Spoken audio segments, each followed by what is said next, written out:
కరీంనగర్లో పకడ్బందీ ఏర్పాట్ల మధ్య ఎమ్మెల్సీ ఓట్ల లెక్కింపు ప్రక్రియ జరుగుతోంది. గ్రాడ్యుయేట్, టీచర్ స్థానాలకు పోలైన ఓట్లను లెక్కించడానికి షిఫ్ట్ పద్ధతిలో 800 మంది సిబ్బంది విధుల్లో ఉన్నారు. కౌంటింగ్ కేంద్రం వద్ద 144 సెక్షన్ అమలు చేస్తున్నారు. దాదాపు 400 మంది పోలీసులతో కట్టుదిట్టమైన భద్రత ఏర్పాటు చేశారు.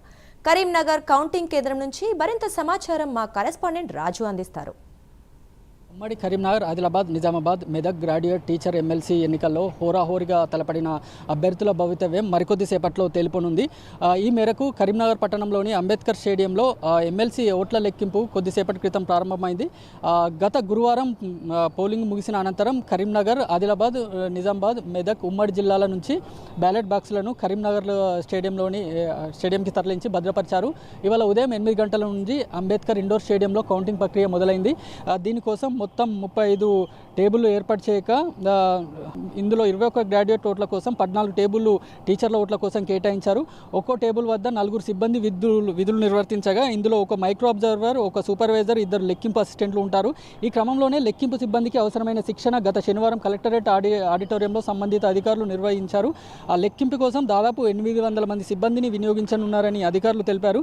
అంతేకాకుండా అత్యంత పటిష్టమైన భద్రత మధ్య లెక్కింపు చేపట్టనుండగా ప్రతి ఈ టేబుల్ వద్ద సీసీ కెమెరాల పర్యవేక్షణ నిరంతరంగా కొనసాగనున్నదని ఎన్నికల అధికారులు అయితే తెలిపారు.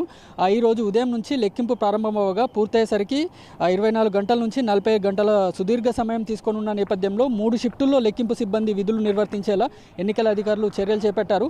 మరోవైపు ఫలితాలు ఎలా ఉండబోతున్నాయని ఇటు అభ్యర్థుల్లో, అటు రాజకీయ వర్గాల్లో తీవ్ర ఉత్కంఠ నెలకొంది. ఈ లెక్కింపులో రెండో ప్రాధాన్యత ఓట్లే కీలకం కానున్నాయి. గ్రాడ్యుయేట్ ఎమ్మెల్సీ స్థానంలో కాంగ్రెస్ అభ్యర్థి వి నరేందర్ రెడ్డి, బీజేపీ నుంచి అంజిరెడ్డి, బీఎస్పీ అభ్యర్థిగా ప్రసన్న హరికృష్ణ, ఆల్ ఇండియా ఫార్వర్డ్ బ్లాక్ అభ్యర్థిగా సర్దార్ రవీందర్ సింగ్ సహా 56 మంది అభ్యర్థులు పోటీ చేశారు. తొలి ప్రాధాన్యత ఓటులో అభ్యర్థి విజయం సాధించాలంటే పోలైన ఓట్లలో, చెల్లిన ఓట్లలో 50% కంటే ఒక ఓటు అధికంగా రావాల్సి ఉంటుంది. ఏకపక్షంగా పోలింగ్ జరగకపోవడం, ఒక్కొక్క ప్రాంతంలో ఒక్కొక్కరికి ఓట్లు ఎక్కువగా పోల్ కావడంతో తొలి ప్రాధాన్యత ఓటుతో ఎవరు గెలిచే అవకాశం లేదనే అభిప్రాయాలు అయితే వ్యక్తమవుతున్నాయి. దీనితో రెండో ప్రాధాన్యత ఓట్లు ఎవరికి ఎక్కువగా పోలయ్యాయి, ఎవరి తలరాతలు ఎవరు మార్చరున్నారనేది అయితే అంత పట్టకుండా మారింది.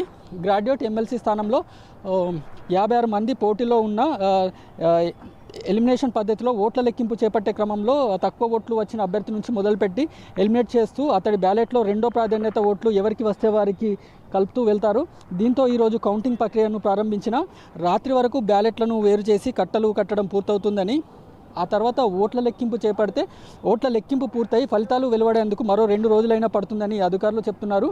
మరోవైపు ఫలితాల విషయానికి వస్తే నామినేషన్లు పూర్తయిన నాటికి కాంగ్రెస్, బీజేపీ క్యాండిడేట్ల మధ్య పోటీ ఉంటుందని భావించినప్పటికీ బీఎస్పీ నుంచి బరిలో నిలిచిన ప్రసన్న హరికృష్ణ అనూహ్యంగా మిగతా ఇద్దరికి ప్రధాన ప్రత్యర్థిగా మారిపోయారు. రాష్ట్రంలో బీసీ నినాదం బలపడుతుండడంతో చివరి 2 రోజులు బీఆర్ఎస్ శ్రేణులు హరికృష్ణకు అంతర్గతంగా పనిచేయడం ఆయనకు ప్లస్ అయ్యాయని తెలుస్తుంది. మరోవైపు టీచర్ ఎమ్మెల్సీ స్థానంలో 15 మంది అభ్యర్థులు పోటీ పడుతుండడంతో 24,000 పైచీలకు మాత్రమే ఓట్లను లెక్కించాల్సి ఉండగా ఈరోజు అర్ధరాత్రి వరకు టీచర్ ఎమ్మెల్సీ ఫలితాలు వెలువడయ్యే అవకాశం ఉంది తెలుస్తుంది.